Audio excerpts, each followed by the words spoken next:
It's July 15th, 2026. Welcome to the video, everybody. Hope you're doing great wherever you're at. This footage right here released this morning by CENTCOM. This is basically what accountability looks like at this point. Precision munitions going into cruise missile storage, launch sites on Greater Tomb Island near the Strait of Hormuz.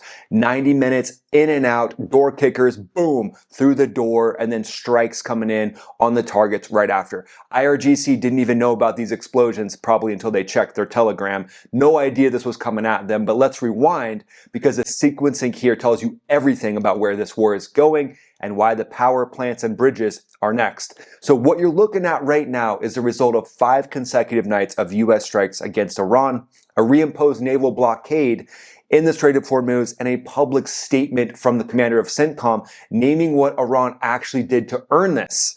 7 commercial ships attacked in 7 days, nearly a dozen civilian mariners that have been eliminated, wounded, or missing at sea. Fighter jets, naval assets, one-way attack drones deployed in combat for the first time, F-15Es, F-16 Wild Weasels, and then last night, President Trump told Fox News on television what's coming next. President Trump said next week comes the power plants.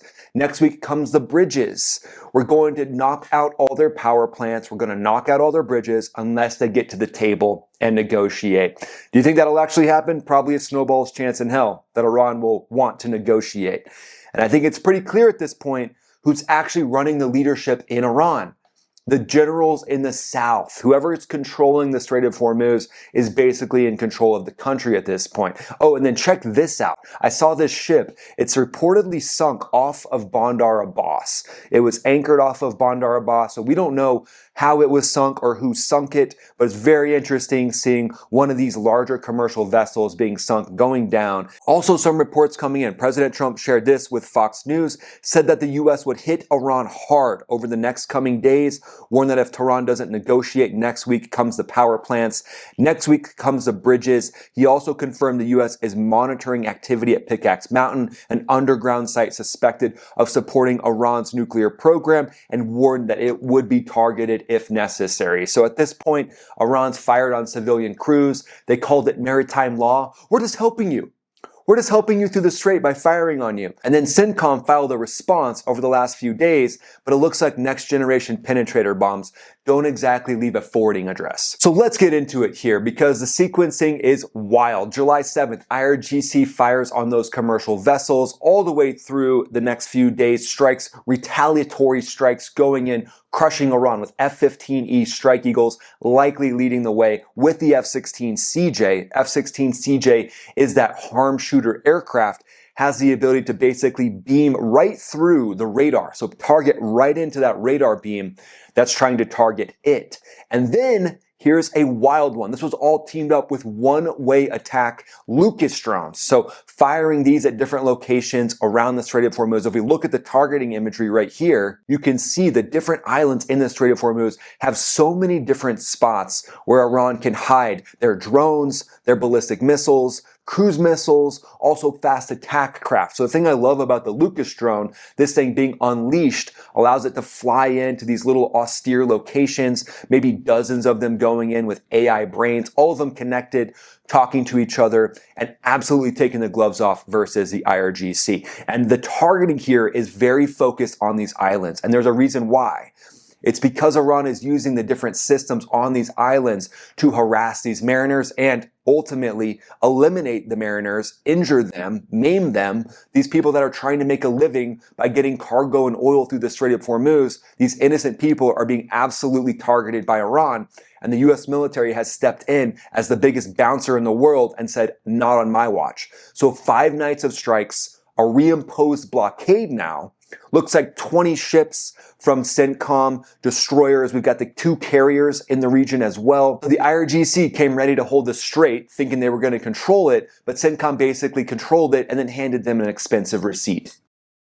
So when it comes to high performance jets, flying missions, going out and doing what you need to do to stay alert, it really comes down to being aware of what your body needs. And I flew F-15Es in combat and F-16s on the Thunderbirds, so I know exactly what being locked in looks like, whether it's combat missions, high stakes air shows where you're 3 feet away from the jet next to you, and I know exactly what happens when you're not locked in. So fighter jets don't have cup holders. So before combat missions, I'd chug an energy drink on the flight line. The result? Heartburn and a caffeine crash 30 minutes after takeoff. Not an ideal situation. So I built MaxAfterburnerEnergy.com to fix that. I'm so passionate about this. This company is my baby. I personally formulated all these energy drinks to eliminate that crash sensation that other energy drinks give you. So natural caffeine, nootropics, L-theanine for focus, zero crash, zero jump, engineered to keep you locked in like a fighter pilot all day long. This isn't just a drink, it's a system. Oh, and we've also got this awesome merch that's on the way. Check out this F-16 shirt. I'm so excited about these. I oversaw the design of all these shirts, and I wanted to tell the story of fighter jets, fighter pilots, and high octane aviation. So the drinks and the shirts are in production right now. So go to maxafterburnerenergy.com, join our email list. It's totally free, and you'll be notified the moment that the energy drinks and the merch drop. So don't crash. Head to maxafterburnerenergy.com right now with the link in the description. Greater Tomb Island, that sits at the western entrance of the Strait of Hormuz, one of the most heavily defended choke points on the planet. The IRGC has been using it as exactly what it looks like on the map, a forward operating position with cruise missile storage, launch sites that can reach any vessel attempting to transit the strait. Hitting it isn't just difficult because of the defenses, it's difficult because the window between when you launch and when the IRGC can reposition or fire is measured in minutes. This isn't just a target that you can prosecute slowly. You got to go in fast, you got to go in hard, and you got to satisfy the IRGC in all the right spots. But CENTCOM's answer to that problem is a package, a massive package at that. This package has been running basically every night this week, and it's something worth talking through because it's a masterclass in what layered air power actually looks like. Before anything hits a target, the suppression of enemy air defense mission goes first. F-16 Wild Weasels, purpose-built exactly for this job. They roll in ahead of the strike package. Their job is to find every Iranian radar system in SAM that lights up and make it regret that it lit up. Basically, they're bait. That's how big the cojones are on these men and women fighter pilots. And yeah, cojones is a mindset, because when you go into a threat ring, knowing that you're going to be the first one to be targeted, that takes a special type of fighter pilot. So hats off to the Wild Weasel pilots. Think about AGM-88 HARM missiles. These are fire and forget anti-radiation weapons that home in on radar emissions. The moment an Iranian radar turns on, it has voluntarily donated its coordinates to the entire elimination chain. It's like a little text message comes in. The radar operator's like, hey, Wild Weasel, you up? And Wild Weasel's like, yeah, you know I'm up. And then the radar, boom, goes dark one way or another, whether it's from jamming or from the HARM missile itself. Then comes the strike package. This is the big package. Gonna take two hands for you to hold this package, if you know what I mean. I'm talking about the F-15E because it's gonna take your hand on the stick and on the throttle. Two-seat Strike Eagle, one of the most capable strike aircraft ever built, carrying precision-guided munitions against the hardened facilities on Greater Tomb Island, the cruise missile storage bunkers, launch sites, coastal defense systems. We see all these explosions happening right now. The secondary effects, lots of weapons depots being hit, 5,000-pound bunker buster bombs, and these will likely be the strike aircraft that also target the different power plants, the energy grid, and the bridges throughout Iran. But it doesn't happen without persistent ISR. That's intelligence, surveillance, and reconnaissance for you acronym addicts. I just needed that. You're welcome. That's the E-2 Hawkeyes. They run off of the carriers. They blast off. They've got that radar dish on top. They're painting the picture. Also, EA-18G Growlers are up there to jam Iranian communications and radar, so the picture inside an IRGC command center is static and confusion while the package executes. So ISR on our side looks like a very crystal clear picture, watching whatever we want to. On the IRGC side, it basically looks like static on a screen. That's how powerful these Growlers are. And I flew the F-15E Strike Eagle. It's not a subtle aircraft. It's a truck that happens to go Mach 2 with 8,000 pounds of ordnance on board or more, when you're putting it against a fixed facility like a cruise missile storage site or even an energy infrastructure site, the math is straightforward. The target is there, the guidance is precise, the result is not in question. So what the IRGC had on Greater Tomb Island this morning is not what they'll have tomorrow morning. That's the campaign working exactly as it's designed. There's also been reports that little power plants around these different islands are already being targeted. So those aren't the mainland ones that likely are responsible for ballistic missile production,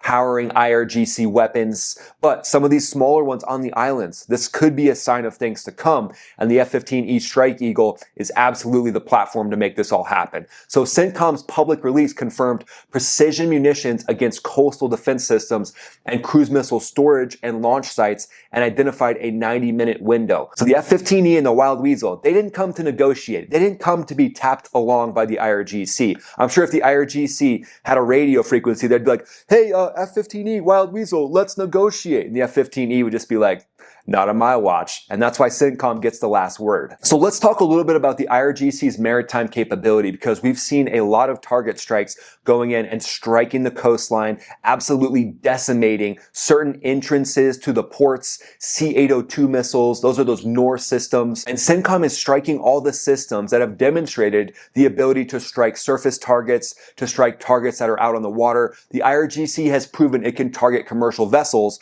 7 ships in 7 days with nearly a dozen mariners that have been maimed, eliminated, or missing. This isn't a rounding error. This is a deliberate campaign to execute terrorism on the Strait of Hormuz and commercial tankers. So CENTCOM is absolutely eliminating anything that the IRGC can use to try to target these innocent mariners. But the IRGC is claiming, as they do, that they're winning the entire war.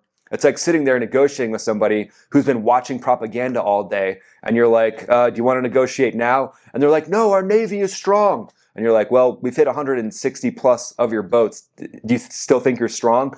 And they're like, yes, we have at least 1 boat remaining, which means we're still in the fight. I mean, at this point, it's just wild to think of even negotiating with these guys. But they've said that they've taken out F-15s, F-16s, and F-35s at Al Azraq Air Base in Jordan. It looks like there has been some hits in and around that 5th Fleet Command and Control Center in Bahrain, but there's been no actual verified reports of them taking out any F-16s, F-15s, or F-35s. And they're going to keep saying it. They're going to keep the rhetoric going. CENTCOM has confirmed 0 aircraft losses and 0 operational pauses. So the gap between the IRGC's press release and the observable outcome, this is not a small difference. This is basically like you're negotiating with a stage 5 clinger. It's just not going to go very well. Jeremy, you're amazing. Oh God, I think you're amazing. Oh my God, don't ever leave me. Ever. Good. Because I'd find you. But degraded doesn't mean disarmed. So obviously the IRGC is going to go down with the ship till the very last second. So their military capability is absolutely degraded on a whole new level. Now they're resulting to their proxy tactics. And that's exactly what we knew they would do. They're going to focus on their fast attack craft.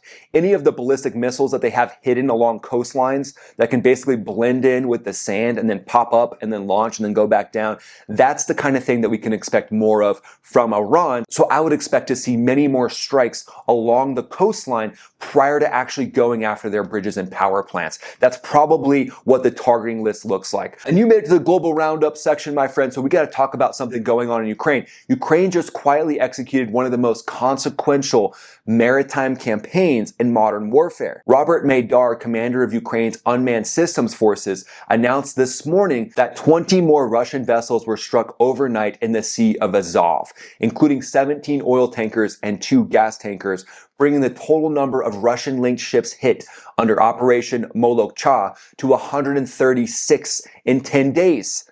Then he posted the line that changes the strategic picture. He said the first round of naval combat is complete, now the Black Sea. So that means they're shifting, they're moving, and they're going to keep Russia on their toes. Just wild to see this happening. You made it to the 40 chess strategic analysis section, my friend, so let's talk about what's going on here. Here's the move that nobody is talking about. It's not the strikes, it's not the blockade, it's the sentence that CENTCOM Commander Admiral Brad Cooper put on the record publicly, naming with specificity what Iran actually did. He said, over the past 7 days, Iran has intentionally targeted civilians across the region by attacking 7 commercial ships, resulting in nearly a dozen civilian crew members killed, missing, or injured. The statement is not military commentary. This is legal and strategic framing. When an American 4-star uses the word intentionally in an official statement about attacks on civilian mariners, it's basically building a record and building a case for doing what we're doing, which is the right thing. He's building the justification for the next rung of this long stretch to absolutely decimate the IRGC. Who knows what that could include? We don't know exactly yet, but it could stretch into the power plants, the bridges, and this is a language that every international law framework, every shipping nation, every Gulf partner can understand and support. So diplomatically, talking to all the different people of the world, telling them why the US is absolutely decimating Iran at this point. And I think it's pretty obvious at this point, if a country is going to maim and kill dozens of innocent mariners in a strait that are just trying to make a living, that it's pretty hard to argue with taking action against them. What do you guys think? What do you think happens from here? Do you think that we absolutely just see Armageddon happen in Iran? Let me know in the comments below. Would love to hear your thoughts. Go ahead and follow me on X, follow me on Instagram. I'm posting there pretty much every day. And then go to maxafterburnerenergy.com. Join my email list. There you'll get updates on our energy drinks and our merch, but also it'll give you updates of the content that we're releasing every week. So I'll release a weekly roundup email to give you some latest breaking news of what's going on around the globe so you don't miss a thing. That's maxafterburnerenergy.com. Thanks so much for watching, guys. I really appreciate your support. Hope you have a great day. This is Ryan, also known as Max Afterburner, signing off.